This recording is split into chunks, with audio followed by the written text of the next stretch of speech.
Bonjour et bienvenue sur le podcast littéraire du Haut de Plume. Je suis Cyril. Et je suis Catherine. Salut Catherine. Salut Cyril, comme d'habitude, les introductions sont laborieuses, mais... Non, elles sont de meilleures en meilleures.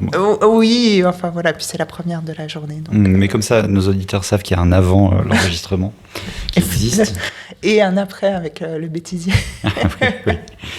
On vous renvoie à l'épisode sur le salon du livre de Genève où il y avait un bout de bêtisier à la toute fin qui est assez rigolo. Oui, qui est assez savoureux, effectivement. Donc, mais qui est court, mais qui est allez sympa. Voir. Oui, mais on se dit depuis le début de Duo de Plume qu'il faudrait qu'on fasse un épisode entier de bêtisier. On commence gentiment à avoir un petit peu de matière. Donc ça devient de plus en plus possible. Bon, spoiler, ça va être un cumul de fou rire, mais c'est toujours drôle, en tout cas pour nous. Et d'invités dont la chaise descend aussi, il ne faut pas oublier ça. C'est juste. De quoi parle-t-on aujourd'hui ? Exactement. Alors, ce qu'on a prévu, c'est de discuter autour de l'écriture de fiction dans d'autres domaines que le roman classique, que le roman, que le livre, que la nouvelle, etc. Et donc, on va aborder l'écriture dans le cadre du cinéma, du théâtre, les scénarios, les pièces de théâtre, et peut-être d'autres domaines. Et on va profiter de ton expérience, notamment puisque tu as écrit pour le théâtre assez récemment, sauf erreur. Oui, on ne profitera pas que de mon expérience, parce que toi, tu as aussi une expérience scénaristique, oui. Mais que je n'ai pas, au demeurant, donc je suis très intéressée par tout ce que tu vas nous expliquer. Oui, alors moi, j'ai une expérience de théâtre qui est assez récente et qui est arrivée un petit peu de nulle part, parce que moi, je suis une lectrice et une amatrice de théâtre depuis assez longtemps. J'aime beaucoup aller au théâtre quand j'en ai l'occasion, mais ça ne me serait jamais venu à l'idée d'en écrire. C'est très loin de mes univers. Et en 2023, je crois, quand j'ai eu le prix du Polar suisse, qui a été co-organisé par le Théâtre de 21 à Lausanne. Donc j'ai fait la connaissance de Michel Sauser, qui est le directeur de ce théâtre, qui était vraiment il faisait partie du jury du prix, je dis n'importe quoi, c'était le prix Polar Roman pour lequel j'avais été sélectionnée, que j'ai pas gagné. Mais bref, je me perds dans mes digressions, je suis désolée. Tu as trop de prix, Catherine, c'est ça? Oui, c'est ça, c'était épuisant. Et puis en plus, on s'en fiche un petit peu, mais c'était juste pour poser le contexte. Bon, je la refais. Bref, j'ai rencontré Michel Sauser et il me dit, quelques temps après notre rencontre, il me dit, on organise un concours de nouvelles, un concours de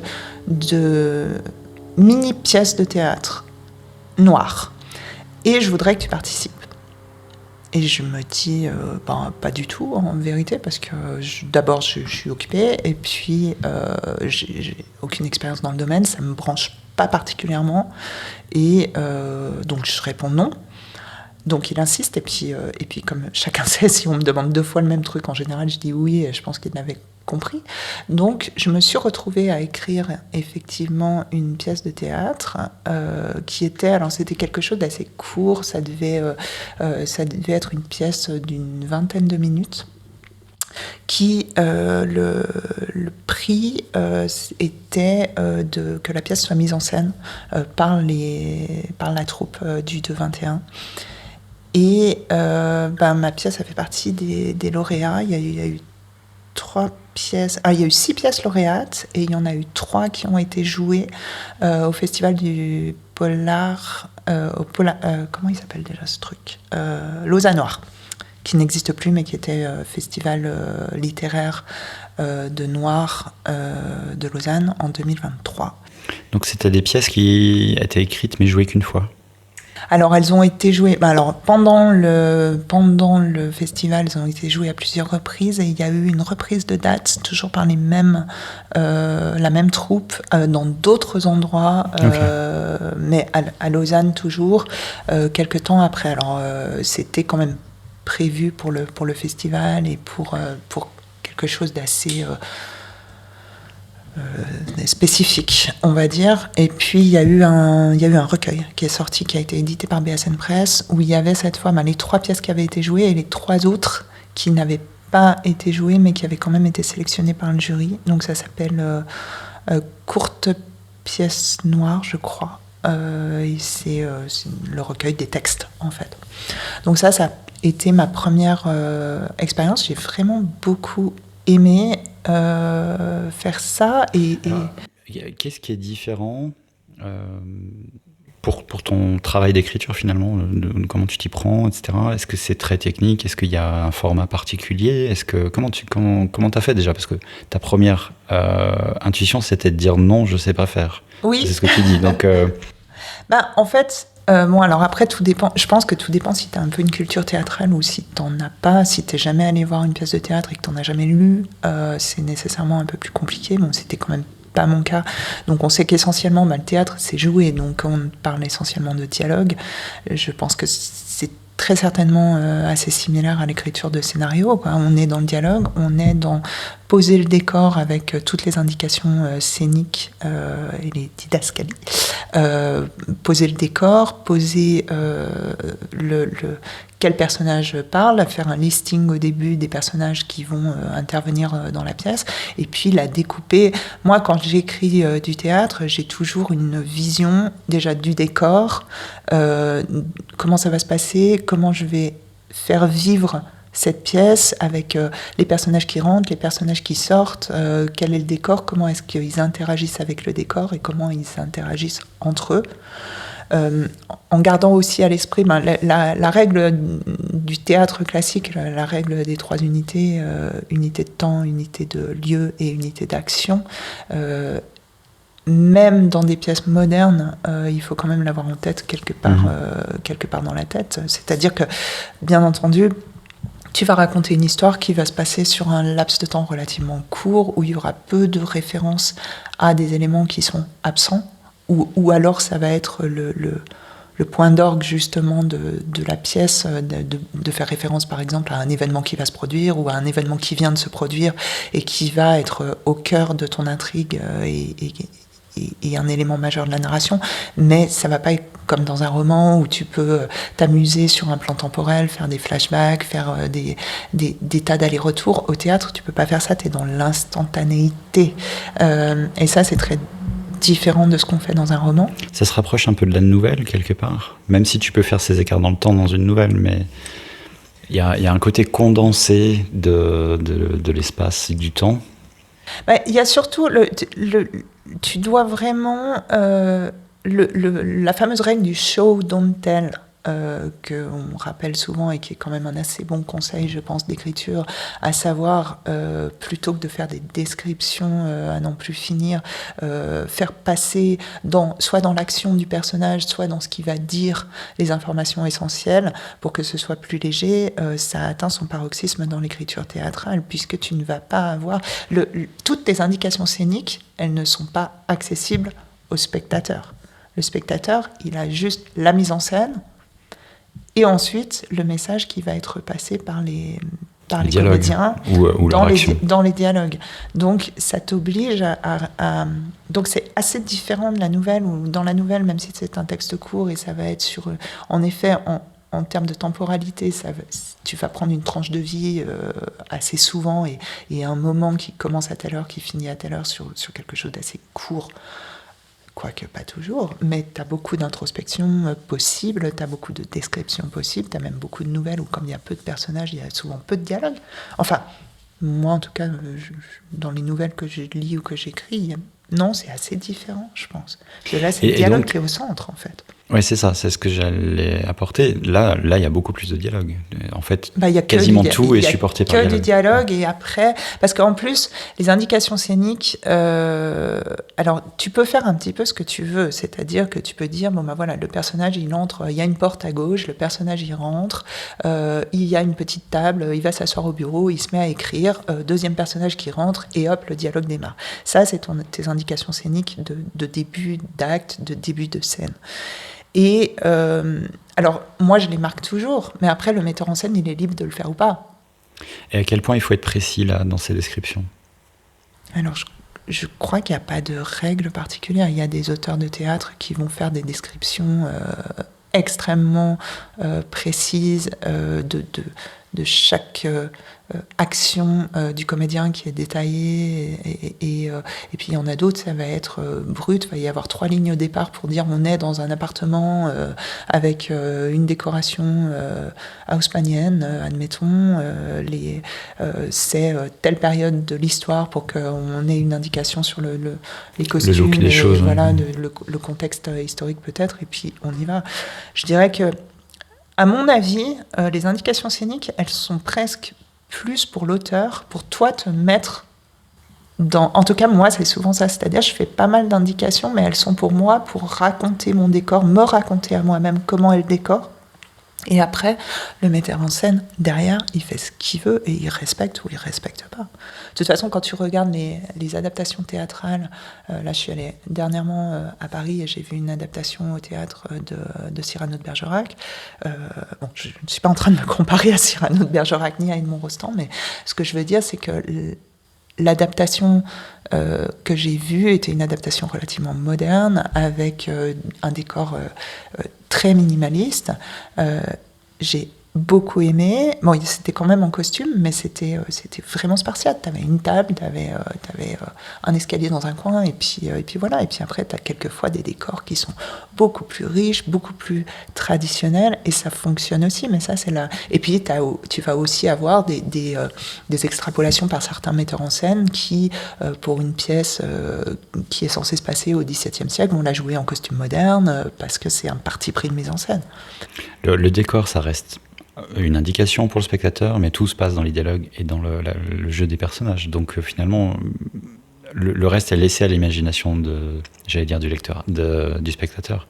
Donc tu peux te permettre une grosse variation dans les décors avec le même texte, avec le même Absolument. Disons, ce que je veux dire, c'est que je pense que le décor et la mise en scène sont fondamentales aussi, à mon sens, mais quand tu écris du théâtre, enfin surtout si tu écris du théâtre dans une perspective que ta pièce soit jouée, il faut accepter l'idée que ça va plus t'appartenir et que ce qu'on va te renvoyer, c'est la vision du metteur en scène, et que le metteur en scène et les comédiens vont s'approprier ton texte et en faire quelque chose. Et quand tu vois la pièce jouer, moi, j'ai redécouvert mon texte en le voyant jouer. Mmh. Et alors moi, ça m'a beaucoup plu, et j'ai trouvé qu'à plusieurs reprises, il y avait des trouvailles de mise en scène qui étaient extrêmement pertinentes. Il y a, notamment dans cette pièce, il y a une partie où un des comédiens, dans le texte initial, le comédien lit un article de journal. Parce que c'était un artifice que j'avais trouvé pour expliquer, parce qu'il y a une histoire de tueur en série, et puis il fallait expliquer que le tueur en série avait sévi quelques années auparavant, donc il retrouve un journal et il lit l'article pour faire comprendre aux autres comédiens et surtout aux spectateurs de quoi on parle exactement et qui était ce tueur en série. Et je n'avais pas pu éviter des informations qui étaient quand même fondamentales pour comprendre la pièce, mais ça faisait un peu monobloc, quoi. Et le metteur en scène s'est approprié le truc et l'a fait lire successivement par tous les comédiens. Et dans la manière dont c'était joué, ils s'amalgamaient tous les uns contre les autres au-dessus de celui qui avait le journal dans les mains, et ils lisaient à tour de rôle. Et c'est tout bête, mais ça donne une dynamique qui est, et ça, c'est quelque chose hyper réussi. J'y avais pas pensé, moi. C'est quelque chose qui... Tu commençais auquel tu n'avais pas pensé. Pas du tout. Pas du tout. Et j'ai trouvé ça excellent. Et j'ai trouvé que c'était beaucoup mieux. C'était beaucoup mieux, ça allégeait, ça donnait du dynamisme, ça donnait de l'intérêt. Parce que si tu fais un monologue de 5 minutes, il y a quand même un risque que le spectateur décroche. Que je trouve Alors, j'ai pas écrit de théâtre, mais c'est ça que je trouverais intéressant, c'est justement d'avoir une base de l'histoire, d'écrire pour le théâtre, et après que ça soit enrichi par une seconde vision ou une troisième entre le metteur en scène, les lumières, etc. Et qu'il y a un côté travail d'équipe qui fait le spectacle qui est présenté après au public et qui est très différent de ce que tu imagines tout seul devant ton clavier ou toute seule devant ton clavier. Totalement, c'est vraiment, c'est, comme tu dis, c'est exactement ça, c'est un travail d'équipe. Et tu participes ou tu livres le scénario et après ça se passe sans toi et tu découvres ce qui a été fait ou, j'imagine que ça dépend des productions, mais là pour ton expérience à toi? Alors, pour cette expérience-là, où encore une fois, c'était quelque chose de très court et qui avait un impact assez ciblé, enfin, c'était joué dans le cadre d'un festival, etc. Alors, moi, j'ai pas du tout eu mon mot à dire, enfin, si on veut bien, ils m'ont dit, il y avait notamment... Alors, des fois, t'as aussi des impératifs qui sont liés à la troupe et puis qui ont rien à voir avec rien.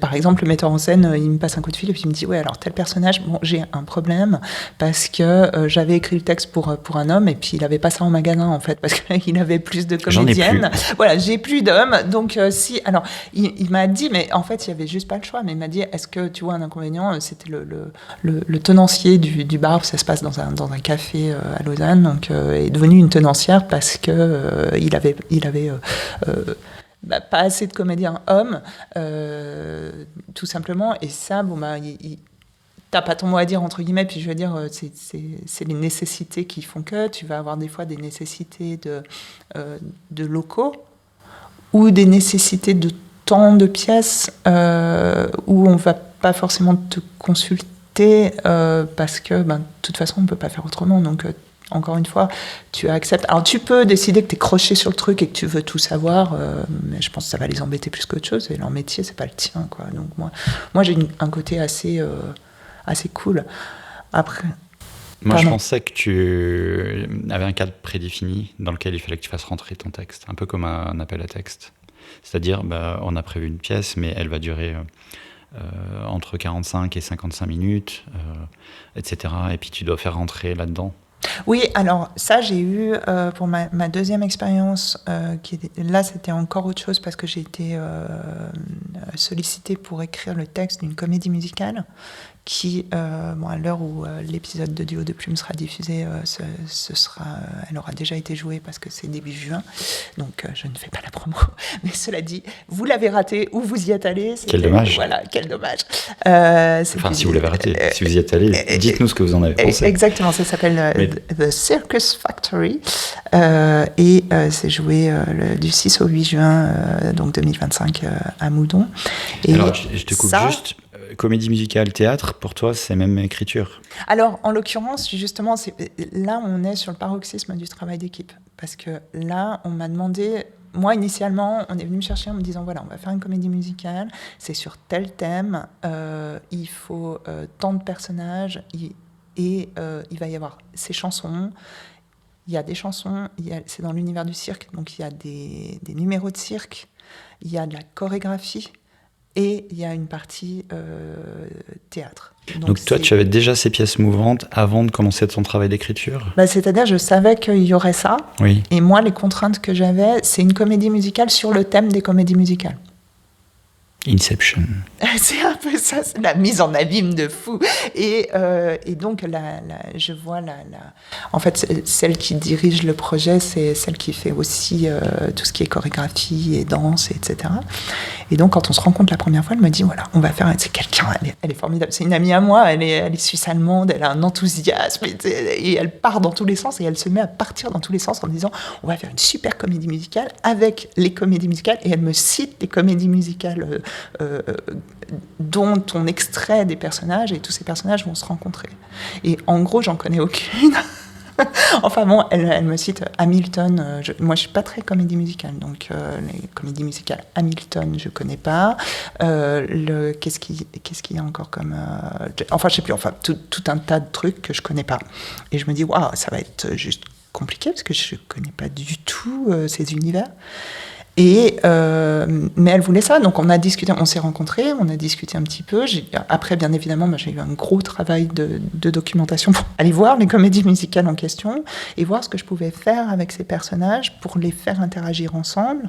Et en fait, l'histoire, c'est qu'ils font un casting, les personnages en tant que leurs personnages viennent à un casting pour postuler pour des rôles de comédiens dans une autre comédie musicale qui est The Circus Factory et qui se passe dans l'univers du cirque. Et débrouille-toi avec ça. Et en contrainte de temps, effectivement, il faut que le spectacle en entier dure tant de temps.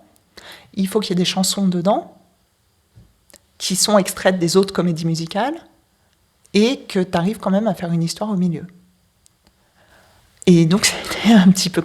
Au départ, c'était pas mal de contraintes. Ouais, ça fait beaucoup de contraintes. Alors, c'est vraiment challengeant, mais j'avais un petit peu du mal à savoir dans quoi j'allais partir. Donc, je me suis approprié ces personnages. J'ai commencé à élaborer. Alors, c'est un peu comme les fanfictions, tu sais. T'as des personnages qui sont existants et à la fois, tu dois les respecter, mais du moment que tu les sors de leur contexte, tu peux inventer toute une histoire et puis des interactions... assez improbable. Enfin, il y a notamment alors si ce que je connaissais, c'était Wonka, par exemple, de Charlie et la chocolaterie. Donc c'est un des personnages. Et il y a Bonnie and Clyde. Donc tu fais interagir Wonka et Bonnie dans la comédie musicale, ce qui est relativement improbable, mais du coup on se retrouve dans des trucs un peu perchés, et ça me plaît bien. Alors moi j'ai besoin de concret, raconte-moi comment tu t'y prends pour écrire ça justement, parce que on a une bonne idée du contexte et des contraintes, mais du coup t'as quoi comme matériel et comment tu t'y prends pour écrire cette histoire? Est-ce que tu es obligé de faire un plan détaillé pour respecter le temps par avance, ou est-ce que tu t'assois et puis die et on verra bien ce que ça donne et après tu tapes un boulot monstre de correction? Comment tu t'y es pris? J'ai quand même regardé un peu combien... je savais que j'étais censée faire un texte qui devait faire tant de temps, tenant compte du temps global du spectacle.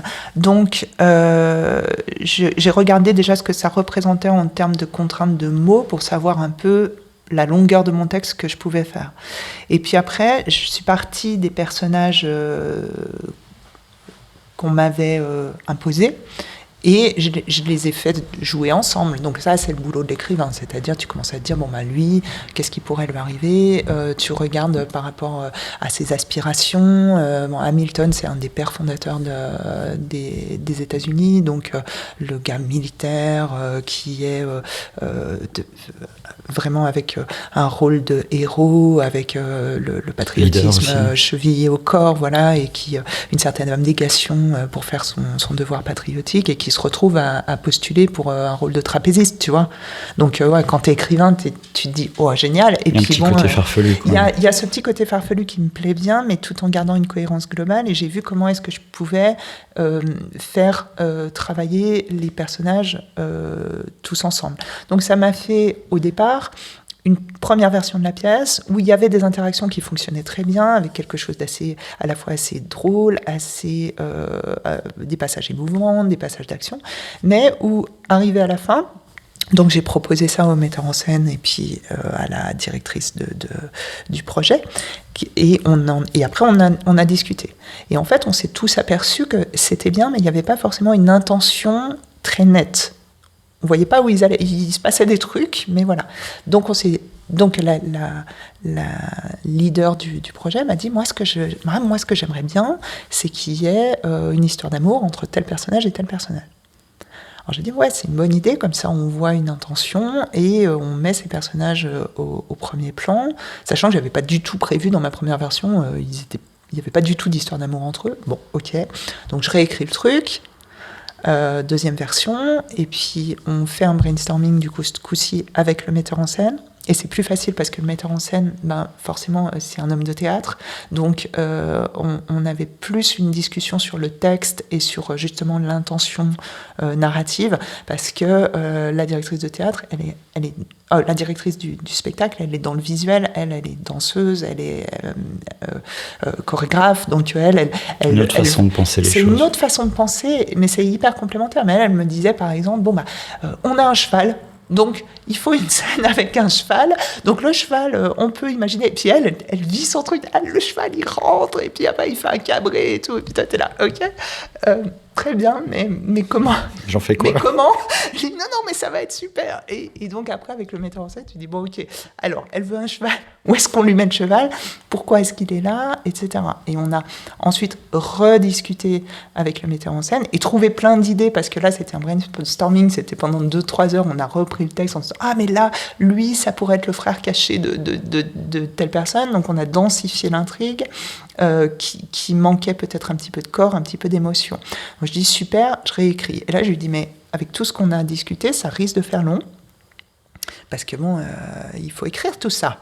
Et il me dit tu t'inquiètes pas, après on coupera. C'est de toute façon le quotidien des comédiens de théâtre, ça je ne savais pas, d'apprendre des textes hyper longs qui finalement sont coupés au final et ça nous pose pas de problème. Même là, moi je ferai. Je dis ok, ben super. Donc j'y vais. J'ai écrit une version finale. On était sur donc la 3e ou 4e version, qui était clairement meilleure que les autres, dans le sens plus étoffé, avec plus de sens, avec enfin chouette quoi. Donc je la propose. On refait du brainstorming avec le metteur en scène et avec la directrice. Enfin direct plus avec le metteur en scène qui me dit ouais super, bon c'est bien, ça me plaît. Il y a telle chose, faudrait peut-être changer l'ordre des révélations, parce qu'au théâtre, une fois que c'est révélé, on perd de l'intérêt. Enfin, il m'a expliqué des techniques, des choses voilà, techniques. Qui, moi, j'avais vraiment écrit comme pour un roman au niveau des rebondissements, et il m'a expliqué des trucs hyper intéressants au niveau de la manière de hiérarchiser les choses et de faire attendre certains rebondissements, d'en amener d'autres plus vite. Enfin, ça, c'était vraiment intéressant, et son expérience du théâtre m'a appris beaucoup de choses. Puis après, il me dit, bon, c'est clairement trop long, mais je vais tailler. Puis après, j'ai discuté à nouveau avec la chorégraphe qui m'a dit, bon, c'est vraiment trop long. Alors, je lui ai dit, oui, mais alors, il est sur le coup, laisse-le. Et moi, j'ai dit, je ne vais pas recouper puisqu'on m'avait dit de faire à ma guise et puis qu'ils allaient se débrouiller. Donc, je t'avoue que là, du coup, ils ont fait eux. J'ai bien entendu donné l'autorisation qu'ils taillent ce qu'ils avaient besoin de tailler. Et je pense qu'ils ont taillé. Je n'ai pas vu. Les répétitions sont en ce moment. Je vais essayer d'aller à une répétition tout prochainement, là, dans les jours qui viennent, je pense, pour aller voir un peu ce que ça donne. Et je m'attends à ce qu'il y ait beaucoup de texte qui est sauté, parce que c'est obligatoire, parce qu'on n'est pas dans du théâtre, on est quand même dans une comédie musicale. Donc, il faut laisser la place pour les chansons, il faut laisser la place pour les numéros, il faut... voilà, donc c'est une mutualisation de l'effort, mais c'était hyper intéressant à faire. Si on revient au théâtre... Dans les notes qu'on s'est échangées, tu as écrit notamment maîtriser les dialogues, évidemment, puisque c'est le cœur de ce qui est transmis aux spectateurs. Est-ce que ça veut dire que tu fais très attention à la fois à l'écriture de tes phrases de manière à ce qu'elles soient faciles à prononcer ou à articuler, et ou au rythme, et ou au rime? Est-ce que c'est possible, tu vois, qu'il y ait une espèce de chanson de la façon de parler? Alors, est-ce que c'est quelque chose que tu fais attention, qui est nécessaire, ou qui est de l'ordre du plus, du mieux? Alors, au rime, c'est de la prose, hein, donc au rime, pas spécialement, sauf sur un effet, si on veut vraiment provoquer sauf à des moments très spécifiques, quoi. Voilà, des moments très spécifiques, et un jeu de scène où on va faire dialoguer des personnages qui vont rebondir sur un mot, je ne sais pas, ce qui d'ailleurs n'est pas le cas, je crois, dans aucune des deux pièces que j'ai citées, mais ça on pourrait, mais sinon bon, c'est de la prose. En revanche, bien sûr, tout ce qui est que ce soit fluide, des phrases quand même pas trop longues, et en même temps faire attention, enfin tout ce que tu as cité, quoi, faire attention au rythme, à la musicalité, mais c'est quelque chose que je fais spontanément, et dans mes romans qui a beaucoup d'importance pour moi, donc j'ai fait comme je fais d'habitude dans les romans, en fait. Ça t'a pas gêné? Ça m'a pas gêné, parce que spontanément, j'aime bien faire les dialogues, et je me débrouille à peu près. Donc, mais par exemple, t'écris plus long que moi, je le sais puisqu'on a lu l'un l'autre nos textes respectifs. Même dans tes phrases dialoguées, elles sont plus longues? Alors, moi, ça dépend aussi de l'histoire que tu racontes, bien évidemment. Mais là, en Oui. l'occurrence, c'était Aurélien. Puis, quand je les ai lus pour faire la partie audio de l'épisode de Noël, je m'attendais pas à avoir. Désolée. Non, mais ce que je veux dire, c'est que je me suis lancé sans lire Oui. à enregistrer. Et j'ai dû vite m'arrêter et lire d'abord pour comprendre la phrase avant de l'enregistrer. Et ce rythme-là, alors du coup, ce travail est fait en amont par les comédiens, parce qu'ils lisent le texte pour l'apprendre, et du coup, ils se l'approprient de manière évidente. Donc c'est moins gênant.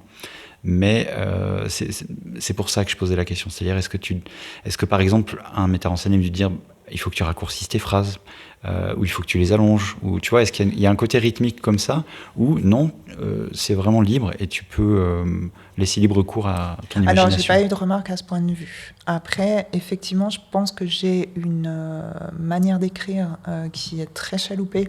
Oui, c'est ça. On avait un petit peu évoqué ça dans l'épisode audio, celui où on a reçu celui où on a reçu Claudine Abdelkader, où il lui avait ma narratrice d'audiobook, où il lui a fallu du temps pour choper mon rythme et pour comprendre comment je construis mes phrases, parce qu'au départ elle avait dû, sur les premières versions des premiers audiobooks qu'elle a fait pour moi, elle mettait pas la ponctuation où il fallait et elle mettait pas les silences là où il fallait, parce que j'ai cette manière d'écrire.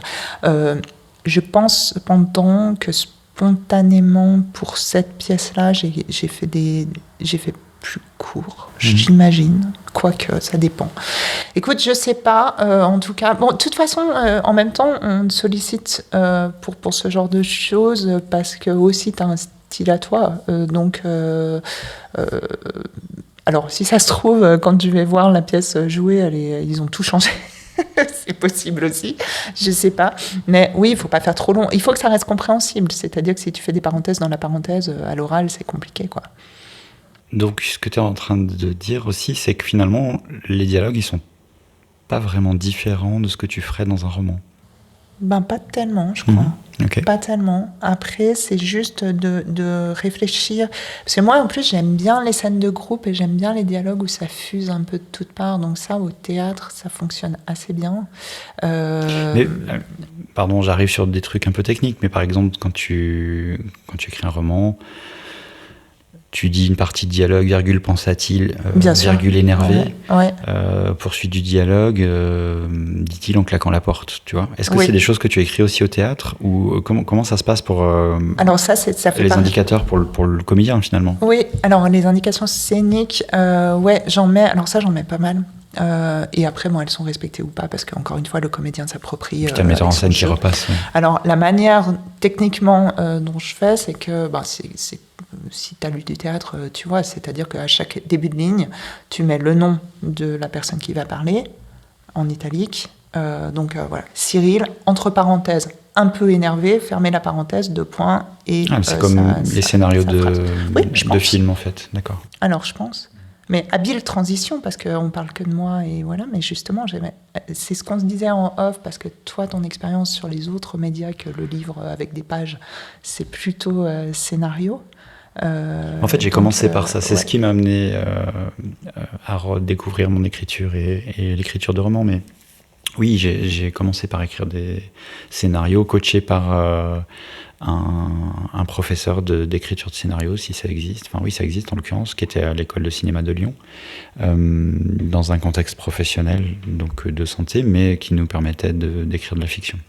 Et donc c'est très différent dans le sens de l'écriture de romans, dans le sens où c'est très codifié, et c'est très technique pour l'écriture. Mais ça rejoint ce que tu décris, du coup, je viens de découvrir. Moi, j'ai jamais lu de théâtre, en fait, je me rends compte. D'accord. Si on exclut Molière, enfin oui, c'est du théâtre, mais... Alors, c'est du théâtre en vers, en général. Mais voilà. Et puis bon, c'est un peu daté, mais en même temps, c'est le même principe. Mais oui, sauf que c'est pas écrit techniquement. Quand je parle de technique d'un point de vue du scénario, par exemple, la police d'écriture est toujours la même, l'espacement est toujours le même, et la raison de ça, c'est qu'une page A4 d'un scénario représente 1 minute de film. Ah, d'accord. Grosso modo. Okay. Donc quand tu as 60 pages, tu as 60 minutes, quand tu as 125 pages, tu as un film complet. et ça te donne un scénario. C'est pour ça que c'est écrit de telle et telle façon et qu'il y a un formatage très très précis. Ah ouais, je savais pas du tout. D'accord. Tu vas sinon avoir la description de comme tu les as décrites, c'est-à-dire un intitulé intérieur, nuit, intérieur, jour, extérieur, etc. Tu as la descriptif des transitions, comment on passe d'une scène à l'autre, Oui. fondu enchaîné, fondu au noir, titre puis fondu au noir, ce genre de choses. Ça, c'est décrit, c'est codifié d'une certaine manière. Et puis après, l'introduction comment le personnage est introduit à l'œil du spectateur, ce qu'il est en train de faire, puis nom du personnage, entre parenthèses, soit ce qu'il fait, soit son intention scénaristique, énervé, en colère, triste, etc. Ou le ton de sa voix, transpirant, aussi, ou le ton de sa voix, murmure, tout ce qui peut être utile au comédien et au réalisateur. Puis le dialogue. Et puis dialogue. Donc à chaque fois, personnage 1, intention dialogue, personnage 2, intention dialogue. Et puis après, tu as un rythme qui est différent. Mais ça veut dire que dans ce que tu décris, ça me semble beaucoup plus poussé que ce que moi j'ai fait, ou comme je le disais, tout ce qui va être les indications de décor, etc., ne sont que des indications sur lesquelles tu es très libre. Tandis que là, dans ce que tu décris, tu es obligé en fait de tousser. Parce que notamment, ces transitions entre les scènes, avec les histoires, c'est fondu ou machin, etc. On attend ça de toi quand tu écris un scénario. En fait, ce qu'il faut, donc il y a la règle des 3 unités pour le théâtre. Ce qu'il faut retenir quand tu écris un scénario qui est destiné au film, au visuel, c'est que tout ce qui est sur la page est à l'écran. D'accord. Et c'est comme ça que ça marche. Donc, si tu imagines qu'on voit un fondu, si tu l'imagines pas, tu l'écris pas. Si tu laisses le champ libre au réalisateur ou au monteur, tu l'écris pas. Mais si pour ton intérêt narratif, tu veux un fondu, donc une transition plutôt lente, plutôt qu'un cut, qui est une transition, on passe de toi à moi, sans fondu, sans etc., il faut l'écrire. Mais parce qu'après, ton scénario, une fois que tu l'as écrit, et je rejoins ce que tu expliquais tout à l'heure, mais bon, alors en plus, après, j'imagine ça dépend du contexte et de à quoi tu le destines, mais il passe dans les mains du réalisateur, c'est juste. Oui. Et puis le réalisateur, il n'a pas une liberté artistique pour décider que, là, toi, tu as écrit... Je pense que c'est... alors, mon expérience, c'est que c'est un aller-retour. D'accord. Et où, après, j'ai une seconde expérience où je réalisais et produisais les films que j'écrivais. Donc là, ça colle beaucoup plus à ce que j'ai mis sur la page. Mais quand moi, je te dis fondu enchaîné, on voit le personnage en gros plan, une larme coule à son œil gauche, l'image que tu as en tête est très différente de l'image que moi j'ai quand je l'écris. Probablement, on est d'accord. Donc, ça reste des indications et le réalisateur, il va avoir une interprétation de ton texte. Un peu comme toi, le metteur en scène aura une interprétation de ton texte. Donc, tu peux être très très précis sur les trucs qui sont vraiment importants. Et après, on va discuter avec le réalisateur de comment il voit les choses, etc. Et en fait, tout est dans la retranscription écrite de la transmission de l'émotion que tu veux faire passer au spectateur. Bien sûr. D'accord ?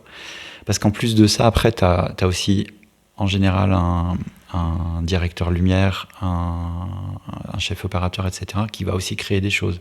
Si tu prends des films comme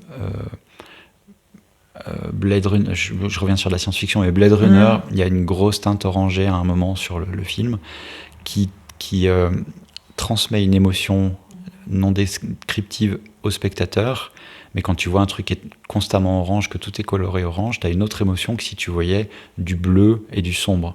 Tu prends Batman, c'est souvent bleu et sombre, jusqu'à ce qu'il y ait un relâchement où tu vas avoir une scène un peu plus dans les jaunes orangés. Donc il y a aussi ces choix-là qui sont pas écrits dans le scénario. C'est ce que j'allais dire. Ils sont pas écrits dans le scénario. C'est qui décide de ça ? C'est le réalisateur en général. C'est le réalisateur. Ouais. D'accord. Mais toi, tu serais libre de dire, je vois bien pour cette scène-là un truc un peu dans, une couleur orangée ou je sais pas quoi.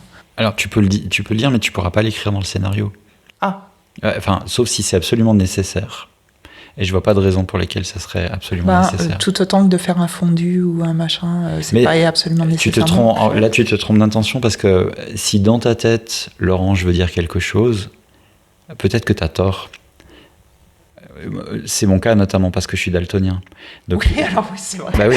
Donc si j'écris en dur, si j'écris dans mon scénario, je veux de l'orange pour cette scène, enfin, tout est vécu au travers d'un prisme orange, j'ai meilleur temps d'écrire dans cette scène, on doit ressentir la peur, un côté haletant et un sentiment d'urgence, au réel de se démerder par tous les artifices qu'il a. Soit il va couper plus court les scènes, on va passer de toi à moi, à toi à moi, à toi à moi, plutôt que d'avoir un long moment sur toi. On pourrait avoir un échange dialogué, par exemple, et on me voit que de dos et la caméra est portée que sur toi, parce que c'est tes émotions qui sont importantes pour la scène. Ou on peut avoir un dialogue très syncopé, c'est-à-dire caméra sur toi, caméra sur moi, et ça donne totalement un sentiment différent, une émotion différente pour la personne qui visualise. Mais ça, encore une fois, toi en tant que scénariste... Si c'est important pour mon scénario que ça soit très haletant et qu'on alterne entre toi et moi, je vais pas arrêter de faire des cuts. Gros plan. Alors tu vois, j'étais complètement naïve, j'imaginais pas du tout que dans... Ah mais t'as cette liberté. Ouais. Tu ne l'écris pas, ça ne se passe pas, mais peut-être le réal décidera de le faire comme ça.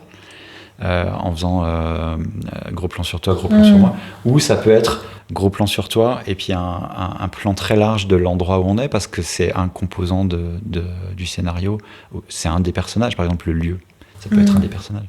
Donc tout ça, c'est à toi de voir au moment où tu écris ce qui est important ou pas pour l'histoire et par rapport aux émotions que tu veux transmettre au personnage. Puis il y a des gens qui sont très très précis, il y a des gens qui sont beaucoup plus laxes, qui s'intéressent qu'au dialogue et à l'émotion des personnages, donc on est centré sur les faces, et le réal derrière il passe, puis il décide que la ville est un personnage important, et donc on aura, même pendant le dialogue, peut-être des plans B, on voit la ville, on voit, etc., alors que tu as un début de dialogue, ce genre de choses. Mais gardez en tête que ce côté très technique existe et qu'il y a ces codes à respecter. Ah ouais, mais et ça, t'as appris tout ça dans... Alors, grâce à cette personne, Jean-Marie Roth, qui était un formateur, mais aussi en lisant des scénarios. Quand tu lis, il y a beaucoup de scénarios disponibles sur Internet. Si tu as beaucoup aimé un film ou une série, puis que tu te demandes pourquoi tu as aimé et puis comment ils s'y sont pris pour te faire ressentir ces émotions-là, lis le scénar et tu dis « Oh, les petits malins, là c'est clairement écrit qu'ils veulent couper là et là pour telle raison ». Etc. Et tu te dis, waouh, je ne l'ai pas vu venir comme ça. Puis à force d'en lire, ça devient une mécanique. Mais du coup, c'est très très différent de l'écriture d'un roman, où tu es beaucoup plus sur l'évocation et tu dois laisser travailler l'imaginaire de ton lecteur, alors que là, tu vas imposer des choses et tu vas compter sur l'émotion, l'intention de l'émotion retranscrite au spectateur pour que son imaginaire travaille différemment qu'il le ferait d'un roman. Oui, et puis la différence fondamentale en même temps avec le théâtre ou le spectacle vivant, c'est justement que sur la pellicule, ça reste. Donc tu as encore plus c'est fondamental, enfin ces jeux de caméra ou etc. Bon, c'est des choses qui vont pas exister au théâtre, tout simplement. Oui. Et puis ou même si tu peux poser les grandes lignes de ton décor et des jeux de scène, puis après c'est les comédiens qui vont faire le job, et puis ce sera le spectacle, il sera, et le metteur en scène, mais le spectacle il sera différent chaque soir et à chaque représentation, alors que le film, une fois que c'est dans la boîte et une fois qu'on garde, c'est... T'as une visualisation qui est... Ouais. Et les acteurs... C'est pour ça que tu peux...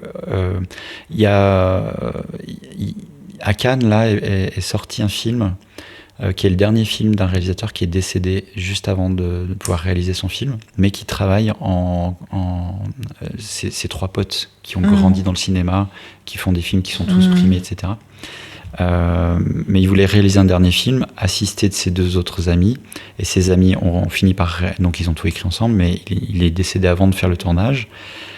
Et ça donne un film, au final, donc, qui a été réalisé par ses amis, où on sent l'empreinte des deux, à la fois l'empreinte de cette personne qui est décédée, je me souviens plus du nom malheureusement, mais je mettrai dans les notes. Donc on sent sa façon de voir les choses, mais on sent aussi l'empreinte du réalisateur qui est passé par-dessus, et qui imprime sa vision pour la même histoire. Pour donner un autre exemple, tu te souviens de la série télévisée Chapeau melon et bottes de cuir ? Oui, bien sûr. Ouais. Années 60, il y a une partie des saisons qui est en noir et blanc tellement c'est vieux, et une partie qui est en couleur. Et ce qui dénote, il y a un moment un changement de réalisateur. Il y a la série originale avec Emma Peel, qui était très novatrice à cause de la façon dont il positionnait les caméras.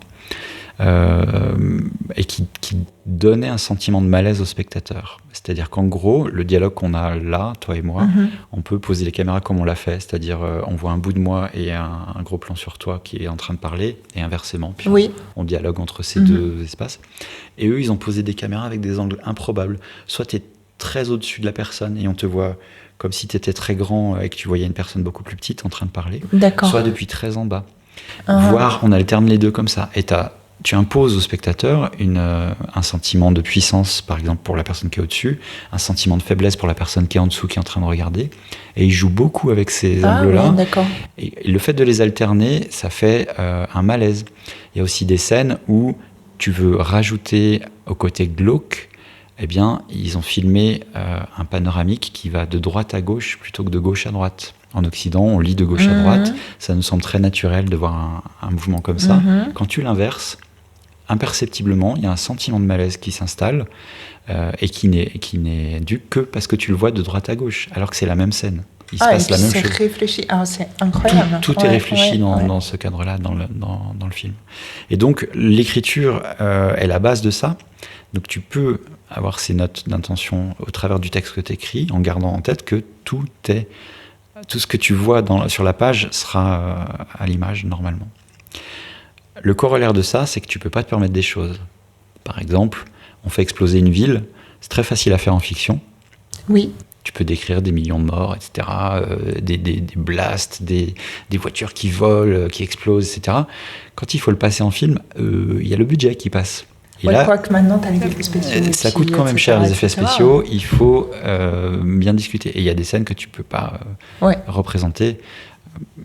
Je sais pas, de la science-fiction, par exemple, c'est de plus en plus facile, mais c'était très difficile à un moment d'écrire de la science-fiction sans que ça ait l'air flan-flan, quoi. Donc on avait Star Trek, on avait des intérieurs et des maquettes. Les premiers Star Wars, on avait des maquettes, un fond d'espace, et maintenant on peut avoir des explosions, etc. Donc, et des lasers. Aller tourner sur Mars.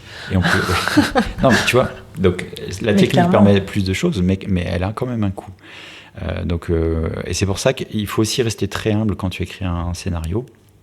C'est que ce que tu as prévu dans ta tête, le produit final, il ne ressemble pas du tout à ça.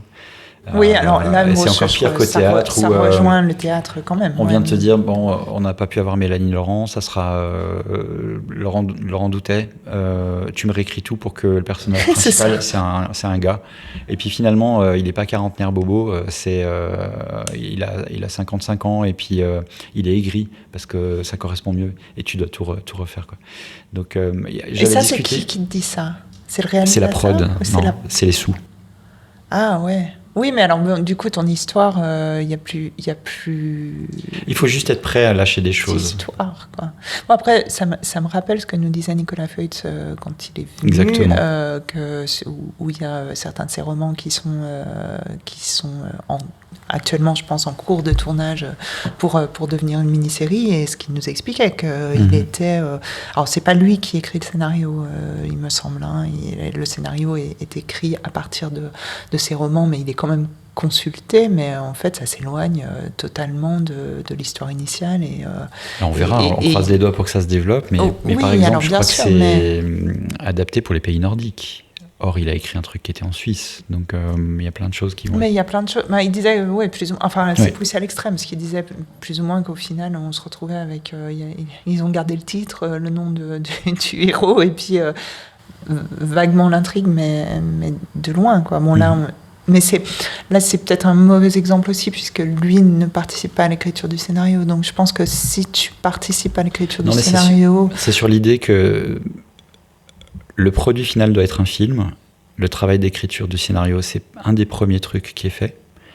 Et donc, entre cette première étape et le produit final, il y a tellement d'intervenants, d'acteurs sur le film, les budgets, les conditions, etc., qui font que ce que tu imagines au moment où tu écris et ce qui est terminé, il faut savoir gérer son ego et se dire, ça sera forcément différent, quoi.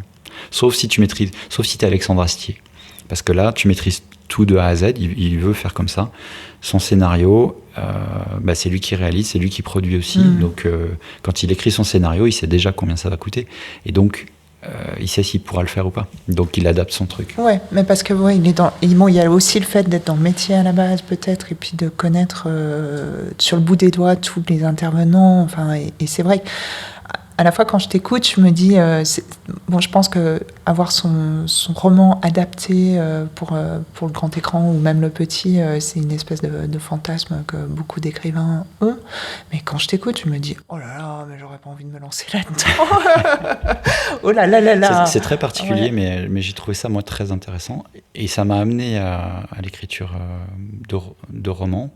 Oui, parce que toi, quand tu as eu cette expérience, tu n'avais pas encore écrit de roman. Non, que des nouvelles. Oui, enfin, tu avais quand même une expérience de romancier, enfin de novelliste, on va dire. Débutante, j'étais dans ma vingtaine, je sais plus, j'avais 25 ans, un truc comme ça. J'écrivais depuis 17-18 ans, quelques petites histoires qui étaient dans le tiroir, si tu veux, si jamais aller plus loin. Donc, mais c'est même resté dans le tiroir et je n'écrivais plus à ce moment-là. D'accord. C'est le fait de s'y remettre par le biais du scénario qui m'a redonné envie. Et puis après, il y a aussi des rencontres, mais c'est un moment de ma vie. Il y a des choses qui se sont alignées, qui m'ont ramené vers l'écriture. Et ce scénario, alors si je me souviens, effectivement, tu l'as évoqué en début d'épisode, c'était dans le cadre de ta vie, ton autre vie professionnelle. Oui. Et donc, là aussi, je te pose la question que tu m'as posée tout à l'heure. On t'avait imposé un sujet, comment ça s'est passé? Donc, on a écrit 3 scénarios. La seule chose qui était imposée, c'est qu'un des personnages principaux, c'était le bâtiment, qui était un bâtiment historique. D'accord. Qui était le lieu de l'hôpital où on travaillait et qui allait fermer. C'est-à-dire que l'hôpital allait fermer, le bâtiment allait rester. Mais du coup, on imaginait clore un chapitre de la vie de ce bâtiment. C'est parti en fantastique pour un des scénarios, en policier pour un autre, et en pur rêve éthéré pour un 3e scénario. Donc tu as écrit ces 3 scénarios? J'ai participé, c'est une écriture collective. D'accord. On était de mémoire 15, donc writing room quoi. Ah ouais, là aussi Échange ça doit d'idées. être... Alors ça il faut faire un épisode de Plume à part pour parler de ça, parce que écrire à 15, enfin écrire simultanément à 15, ah ouais, non mais alors là, ça non plus, c'est pas pour moi. Enfin, je crois que c'était bien comme expérience. Ouais. Mais est-ce que c'était pas plus facile, parce que tu dis écriture coachée, etc. Peut-être est-ce que maintenant avec ton expérience d'écriture 15 ans, 20 ans plus tard, est-ce que tu aborderais ça de la même manière? Ben non, j'ai beaucoup plus d'expérience. Donc ce serait peut-être moins facile, non? De justement te retrouver avec des contraintes Non, parce que je comprends mieux les gens. Donc, comment ça se passe dans une chambre d'écriture, une writing room? Donc, il y en a maintenant pour toutes les séries, pour tout, etc. On est plus fort à plusieurs, donc c'est souvent ça qui se passe. Tu enfermes plusieurs écrivains. Ni à boire, ni à manger. C'est ça, jusqu'à ce qu'ils aient le scénario de l'épisode. Cool. Et c'est entre 4 et 10, 12 écrivains, puis il y a des rotations dedans. Mais toujours, tu as un directeur d'écriture qui garde la maîtrise sur l'histoire globale. D'accord. Dans mon cas là qu'on décrit, le directeur d'écriture était aussi le professeur qui nous apprenait à écrire, et du coup il avait le mot final et il nous orientait beaucoup. Mais c'est le rôle du directeur d'écriture que d'orienter beaucoup les choses. Et après, la writing room, petit à petit, donc sur un épisode 1, sur un pilote, il y a tout à inventer, mais après tu t'enfermes toi-même dans les personnages, leur évolution, le contexte. Mais ça veut dire, mais comment ça se passe en pratique? J'ai du mal à imaginer la chose. C'est-à-dire que, admettons, vous êtes 8, vous discutez entre... Parce que qui écrit quoi dans ce cas-là? Alors au départ, c'est brainstorming. Qu'est-ce qu'on écrit? Et on retombe un peu sur le story grid, ça vient aussi de là. C'est-à-dire, on est dans quel genre? Du coup, il y a des codes, du coup, il faut les respecter. Ok, on a ça. On veut arriver où? Qu'est-ce qu'on a comme base de départ en termes de personnages, de lieux, etc. Qu'est-ce qui peut arriver? Et chacun donne son idée, on prend la meilleure. Et on fait évoluer comme ça le personnage. Et puis, donc au départ, c'est à la fois une foire d'empoigne et un truc facile quand on arrive à être décidé sur dans quel sens ça avance. eh bien, on continue à écrire. Et après, ah oui, mais attends, il y a 2 scènes, on a écrit ça, donc on peut pas aller par là parce que, etc. Et c'est que des allers-retours comme ça. Mais encore une fois, c'est qui écrit? Je suis perturbée. Le direct. Alors, non, mais ça dépend. Ça, c'est assez libre. C'est une écriture collective, c'est-à-dire que tu Donc peux vous avez imaginer... tous le dossier partagé, Oui. et puis... Oui. Ah ouais, ok. Tu peux imaginer... ok, cette scène, je la visualise bien, je m'y colle, et puis tu la proposes après aux autres. Et puis, ou alors, personne se sent, le directeur d'écriture s'y colle. Et puis, ouais, donc ça fait une espèce après, de brouillon. Après, tu as une et puis tu relecture viens, collective, on relit tous ensemble. Ah, là, c'est pas très péchu, il y a quelque chose qui manque, ou il faudrait couper un peu plus court. Les dialogues, on peut les raccourcir. Là, quand elle dit ça, la personne, est-ce que ça serait pas mieux avec ces mots-là, parce que ça lui correspond plus au niveau caractère. Là, elle dirait pas, oh, tu m'ennuies, Robert. Elle dirait, tu me fais chier. Tu vois, oui, t'as raison, et on corrige, etc. C'est que des dialogues comme ça. C'est pour ça que ça peut être très très long. Mais qu'en même temps, sur des productions en cours, il y a des deadlines c'est-à-dire qu'ils ont 1 semaine pour faire l'épisode, point. Après, il y a les acteurs, ils doivent s'approprier le texte, et après on met tout en place. Et puis il y a des choses qui sont écrites bien en avance. Ça dépend un peu comment est organisée la production. Mais sur un film, c'est assez rare, ça. En général, effectivement, t'as un travail d'écriture sur un scénario complet. T'as 120 pages, 120 minutes, et puis après il y a quelqu'un qui l'achète, et du coup on rentre en production, puis après t'as des phases de réécriture. Ça répète. Oui, alors je pense que c'est quelque chose de complètement différent, parce que effectivement ce que tu évoquais, ça me faisait penser, j'avais vu un reportage sur la série là, qui passe sur TF1. Tu sais, c'est cette série qui passe tous les jours. C'est pas Les Feux de l'amour, mais un truc comme ça, quoi. Je sais plus qui. Les jours de nos vies. J'en sais rien, mais c'est un truc français. Mais je sais plus. Plus belle la vie. Plus belle la vie. Voilà, je crois que c'était sur cette série-là où il y avait.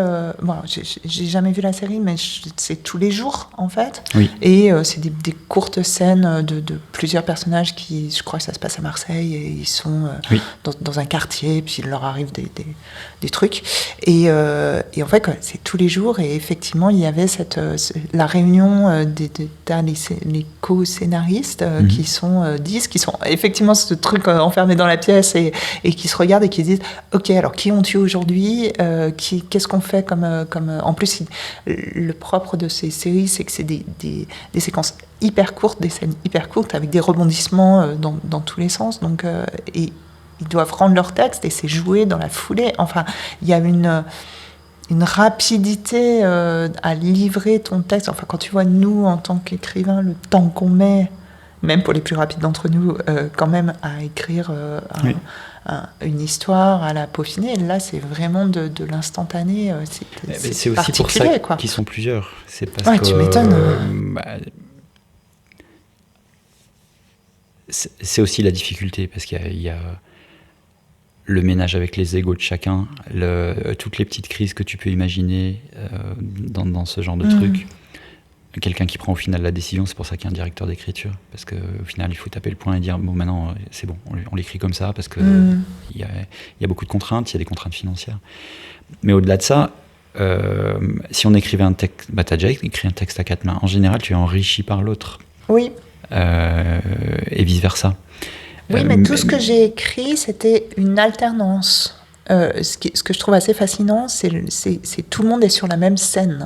Oui, mais il y a une alternance aussi. Différent. Enfin, moi, dans ce que j'ai écrit à plusieurs, chacun suit son personnage, et on est sur des routes parallèles. Donc chacun raconte une histoire du point de vue de son personnage.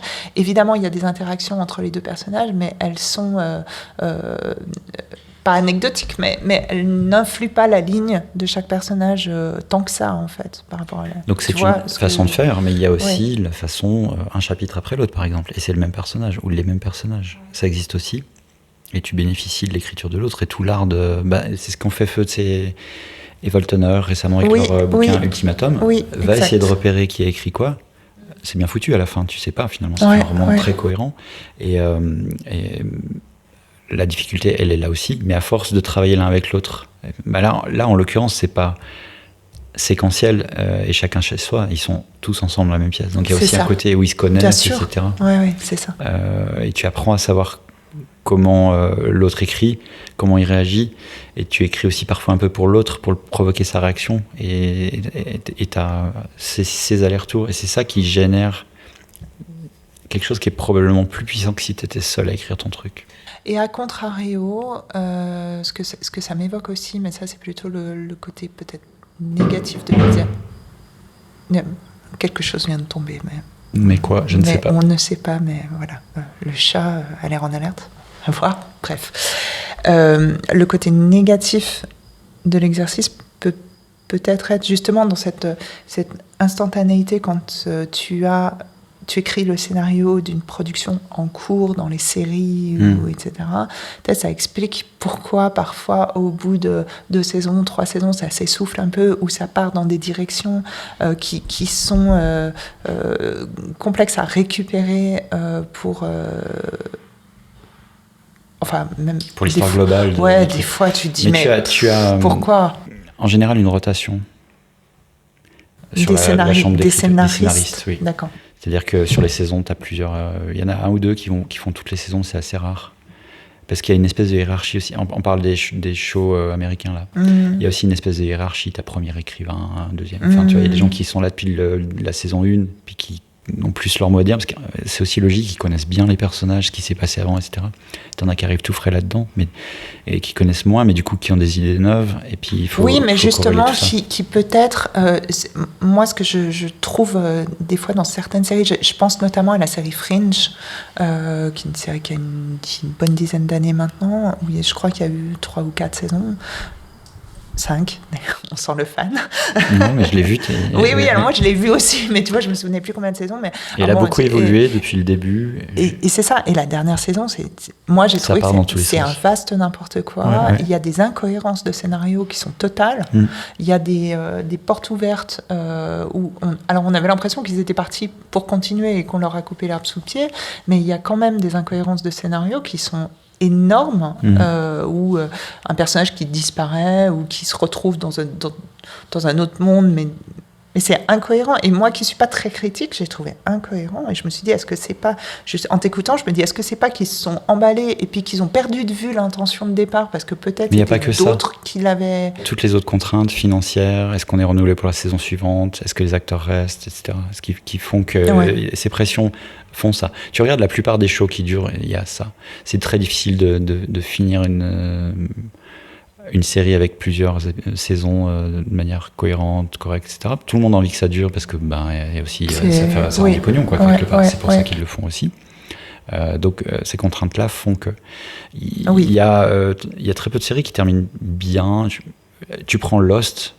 La moitié des fans... non, t'as pas vu. Ne me spoile pas, j'ai dû en voir... je la prends pour exemple parce que la moitié des fans est déçue de la fin. Et, 90% des fans sont déçus de la fin. 10% sont contents. Il fallait terminer. Ça finit un peu tu sens qu'il y a... bon les gars, à 15h on ferme maintenant. Faut terminer le truc. Mais on est 8 saisons dedans. Et comment tu boucles une histoire narrative de 8 années ? Et puis il faut que ça s'arrête là. Donc c'est compliqué et des fois tu la prends et il te reste 2 épisodes pour boucler. Mais c'est ça. Oui, parce qu'on t'impose. On dit elle va pas être renouvelée. Tu dures, t'as la saison en cours et puis les gars, j'ai une mauvaise nouvelle, on va pas être renouvelé. Il faut finir les choses et vous avez 3 épisodes ou 2 épisodes. Waouh, là tu sens que c'est rushé. T'as Game of Thrones qui finit un peu comme ça bon allez, on crame tout. Il y avait c'était 8 Sense, je crois, où ils ont été la saison. Enfin, ils n'ont pas été renouvelés, mais je crois. Enfin, j'avais entendu dire, je ne sais pas si c'est vrai, mais qu'il y avait une espèce de pression des fans parce que vraiment la saison se finit en catastrophe. Oui. Et ils avaient tourné du coup un épisode film entre guillemets pour finir. Et qui était la conclusion. Et c'était pas mal. Enfin, moi, j'avais beaucoup aimé cette série. Et j'avais trouvé que l'épisode final, ça apportait un point et ça résolvait certaines choses. Mais avec un film si je ne m'abuse, qui était du coup plus long qu'un épisode standard, puisque c'était l'épilogue en quelque sorte. Et ça, je trouve que c'est... Bon, après, on est frustré quand même, mais c'est au moins tu restes pas sur ta fin avec des suspens et des cliffhangers qui ne seront jamais résolus parce que ça s'est fini, pam, comme ça, quoi. Ouais. Et puis après, tu as même les saisons, les séries maîtrisées, où alors ils se lancent, c'est renouvelé. Je pense à The Expanse, série maîtrisée dans le sens où ils font la première saison, ça cartonne, c'est vraiment visuellement beau, c'est bien écrit, etc. Ok, saison 2, saison 3. Et puis là, ils perdent le financement, ils arrivent à retrouver un financement, 4, 5, et ils savaient que ça s'arrêterait par là. Et donc, ils ont écrit de manière à ce que... Et derrière, il y a aussi, c'est un travail d'adaptation de romans. Et les 2 romanciers qui écrivent sous un nom de plume, qui s'appelle James S.A. Corey. Mais en fait, ces 2 romanciers, c'est Daniel Abrams et Ty... J'ai oublié son nom, pardon. On s'en fout. Enfin, on s'en fout pas, mais je ne peux pas t'aider en tout cas, mais dans les notes. Et donc, je me suis perdu. Ils ont écrit la série de romans, il y en a 9, mais ils étaient à l'écriture de scénario. Mais au milieu d'autres écrivains. Et dans certains milieux, ils décrivent ce qui se passait dans la writing room, et c'est aussi de là que je te partage cette expérience. Mais ces gars-là, ils sont allés au bout du truc, au bout de leurs 6 saisons. Après, ils ont fait un burn-out, alors qu'ils savaient, etc. Ils ont fait un burn-out, ils ont dû se retirer des machins pendant presque 1 an. Ils ont les 2 à 40 années et quelques sortis des cheveux blancs complets. Oh mince. Tu vois, le truc à la Édouard Philippe, quoi. Et puis, par contre, ils continuent à écrire ensemble. Mais c'est ça, exactement. Donc même quand tu sais, même quand il y a un point final et puis qu'on va vers ça et que tu as un sentiment de finitude, derrière, ça demande tellement d'énergie, ce genre de choses. Oui, parce que je pense qu'il y a un deuil. Enfin, après, en plus, alors eux, ils scénarisaient leur propre roman. Donc, je pense que tu as quand même une implication affective qui n'est pas la même que quand admettons, tu scénarises l'histoire de quelqu'un d'autre. Je pense que ça n'a juste rien à voir. Enfin, là, si je me transpose sur... si un jour, je scénarisais Emma Paddington et qu'on me dit... à la saison 3, ça s'arrête, alors qu'il y en a 2 autres. J'aurais, moi aussi, tous les cheveux qui deviendraient blancs, j'en doute pas. Je pense que c'est une des raisons pour lesquelles beaucoup d'écrivains de romans sont heureux de voir leur œuvre adaptée, mais sont aussi heureux de ne pas avoir à faire le travail. Et quelque part, c'est ce qu'on disait dans certains épisodes. Une fois que le livre est publié, il a sa vie propre. Tu as tes droits, tu gardes l'auteur, tu gardes le bénéfice d'être l'auteur de ce texte, mais il vit sa vie. Et puis, ça se voit en salon, quand tu reçois des lecteurs qui te parlent de ton bouquin. C'est pas du tout ce que j'avais imaginé, ce qu'ils ont vécu. Alors, dans les grandes lignes, oui, mais tu vois. Oui. Il faut accepter ça. Tu l'abandonnes. Donc, si tu acceptes ça, c'est probablement un peu plus facile. Mais se remettre dedans et écrire toi-même le scénario du truc, il faut vraiment réfléchir le truc avant d'y aller, je pense. Je pense qu'après, la réponse est probablement très individuelle. Il faut déjà avoir la capacité de le faire, il faut avoir le temps de le faire et la volonté. Et puis, ça dépend justement à quel point tu tiens à ce que ton texte soit respecté dans la version ciné. Mais comme tu le fais remarquer... rien n'est garanti, et c'est pas parce que c'est toi qui écriras le scénario. Derrière, tu auras quand même le réalisateur, la production qui vont avoir leur mot à dire de manière très importante. Donc même si toi t'écris le scénario de ton machin, c'est pas sûr que ce soit du tout ce qui va sortir à la fin. Donc voilà, laissons faire les professionnels. À mon sens, c'est la conclusion. Mais et en tout cas, cette expérience, elle t'a plu. Enfin, c'est quelque chose. Tu as jamais refait depuis Si, j'ai écrit des scénarios que j'ai co-réalisés avec un ami dans les années 2010. On a écrit 3 fictions courtes comiques. Mais je savais. Dont 2 ont été menées au bout. Et ça se trouve quelque part, ça ? Probablement dans nos archives. Mais pas sur YouTube ou sur... Non. On a discuté un moment avec l'RTS, mais très, très brièvement. Si tu veux, c'était une époque où on imaginait en faire notre vie secondaire. Et on avait une boîte de production et on créait des films documentaires / publicitaires. D'accord. Selon... le but étant de financer nos fictions derrière. Oui. C'était une chouette expérience. Alors l'écriture était un prétexte pour faire le reste. Donc c'était une chouette expérience de faire de la production et réaliser. On a eu à un moment jusqu'à 45 personnes sur le set, avec tout le matériel que tu imagines, les lumières, les caméras, tout ça. Je comprends pourquoi c'est assez pro le montage de ouais, ça vient de là l'expérience, absolument. Ouais. Beaucoup appris avec Bernard et c'était vraiment chouette. Mais le côté négatif de l'expérience, c'est qu'on essayait de tout faire et en même temps d'apprendre. C'est-à-dire qu'on réalisait, on faisait la lumière, on faisait la prise de son, on faisait le montage, on faisait les effets, on faisait l'écriture de scénario. Et autant tu touches à tout, mais du coup tu maîtrises rien. Donc voilà, mais c'était sympa. Après, il y a des questions de budget aussi, j'imagine. Enfin, alors pour le coup, en l'occurrence, beaucoup de bénévoles. Les 45 personnes étaient toutes bénévoles. C'était incroyable. Il y a un élan collectif qui était très chouette. On a fait des projections pour eux. Mais voilà.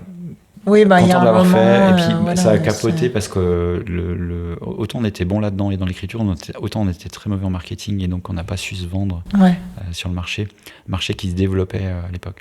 C'est pile le moment où avant, pour faire de la qualité cinématographique, il fallait des caméras à 60 000 balles et est arrivé sur le marché le Canon... j'ai oublié son nom, Mark II, EOS 5, je pense, Mark II, qui permettait de filmer avec la même qualité visuelle qu'une caméra à 60 000 francs, mais elle coûtait 2000 ou 2005. Ah, oui. Et donc, très vite, on était un des premiers à acheter ces trucs-là et on a très vite pu produire de la qualité à moindre coût. Et donc, ça nous a rendu ça accessible. Mais on avait aussi nos professions, nos familles. La vie est faite de choix. Voilà. Mais très belle expérience, très, très sympa. Et maintenant, sur tes romans déjà publiés, est-ce que tu aimerais qu'ils soient adaptés ? Est-ce que tu aimerais, si l'opportunité se présentait, tu voudrais écrire le scénario, par exemple ? Comment tu te projettes ? Comme tout romancier, j'adorerais voir certains de mes romans adaptés à l'écran. J'aimerais certainement pas écrire, non. Si tu me dis est-ce que tu es OK pour écrire un scénario ? Oui, neuf, nouvelle histoire. Je le fais d'ailleurs, j'écris dans mon contexte professionnel aussi, j'écris des scénarios. Mais un scénario d'adaptation, non, je pense que je ne le ferai pas. D'accord. Parce qu'ils sont pourtant visuels, tes romans. Donc on comprend aussi mon style littéraire. Bien sûr.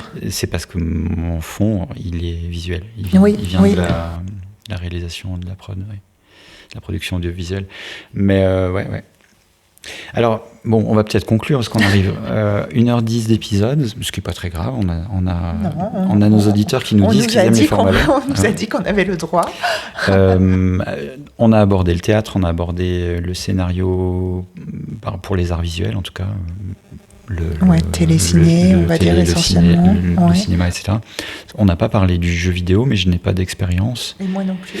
Et ce que je te propose, c'est peut-être alors on peut faire un appel, mais on aimerait rencontrer quelqu'un qui écrit pour les jeux vidéo qui nous permettrait de partager cette façon de faire, parce que ça doit être très différent. Les contraintes sont encore autres. Donc je suis très curieux de trouver ça. Et si personne répond à notre appel, on trouvera quelqu'un. Oui, mais c'est vrai que moi je suis tellement naïve dans le domaine que je dois dire que quand on a préparé l'épisode et que tu as évoqué cette piste-là, moi j'y avais même pas pensé. Enfin, faut dire, en plus, je ne joue pas aux jeux vidéo, donc ça n'aide pas pour avoir une idée du travail qu'il y a derrière en termes de scénarisation. Je ne sais pas si on va dire comme ça, mais en effet, je pense que c'est encore tout autre chose sur un plan technique. Mais oui, il faut alors volontiers, si vous êtes concerné vous-même ou si vous connaissez des professionnels du domaine de l'écriture de jeux vidéo, je ne sais pas comment on peut qualifier ça comme ça. L'écriture pour le jeu vidéo. Alors contactez-nous sur nos réseaux ou sur notre site sur duodeplume.com. Vous avez tous les liens pour nous contacter et puis pour en parler avec nous. On sera ravis de vous accueillir dans nos studios de Bulle pour ou se déplacer. ou se déplacer si c'est pas trop loin, ou faire en comment on appelle, Tu vois ce que je veux dire? En zoom. À distance, à distance. Ouais, à distance, merci. L'épisode a été dense. Très bien. Catherine, Donc, merci pour ce partage d'expérience. mais merci à toi, c'était fort intéressant. On espère que ça vous a plu. N'hésitez pas, comme toujours, à nous faire part de vos commentaires ou de vos expériences. Et puis, comme toujours également, pensez à vous abonner, à liker, à partager sur vos réseaux, à en parler du haut de plume autour de vous. Ça nous aide beaucoup et ça aide à nous découvrir. Donc, merci par avance et on vous dit à dans 15 jours. À dans 15 jours. Salut Catherine. Salut Cyril. Un livre, ça peut tout changer parce que ça crée du lien et un lien qui dure longtemps. Un texte, c'est un ruisseau, par moments il est très lent, par moments il va très fort. Tous les abrutis de marcheurs au pas de loi que vous êtes devraient lire les livres au lieu de les brûler. Mais vous couchez avec tous vos auteurs, dites-moi. Je ne bosse plus du tout avec des connards.